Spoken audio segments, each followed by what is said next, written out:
আজকে আমি শেয়ার করবো মন্দারমণি ডে 2 অ্যান্ড ডে 3 কিছুটা অংশ। যাই হোক, সকালবেলা উঠে আমরা ব্রেকফাস্ট করে চলে গেলাম একটা প্রাইভেট বিচে। এটা আমাদের রিসর্ট থেকে একটু হেঁটে এসে একদম প্রাইভেট। এখানে স্নান করাও যায়, কিন্তু এখানে যে জল তোমরা দেখতেই পাচ্ছ, যেহেতু আমরা পূর্ণিমার সময় গিয়েছিলাম আর ভরা কোটাল ছিল, তো প্রচন্ড বেশি জল। তারপরে আমরা একটু সমুদ্রে স্নান করে চলে এলাম লাঞ্চ করতে। এই হোটেলের লাঞ্চ আমি রেকমেন্ড করছি। এই হোটেলটা হচ্ছে আমরা প্রিভিয়াস যখন মন্দারমণিতে এসেছিলাম সেই হোটেলটা, সেটা হচ্ছে শ্বেতপরি। ভীষণ সুন্দর খাবার দাবার।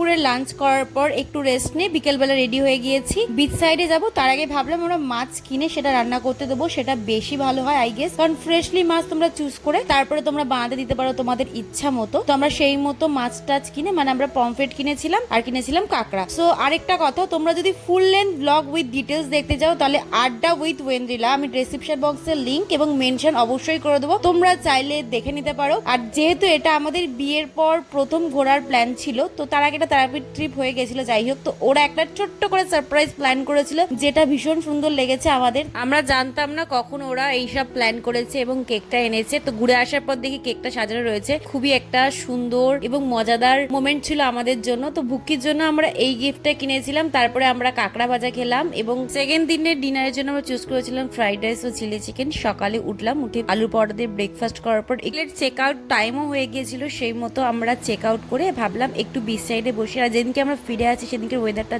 জাস্ট অসাম ছিল। আমাদের বাস ছিল মোটামুটি 2টো নাগাদ। তো সেই মতন আমরা অটোতে বসে পড়েছি এবং আমাদের ট্রিপ এখানেই ওভার। দেখা হচ্ছে নেক্সট ভিডিওতে।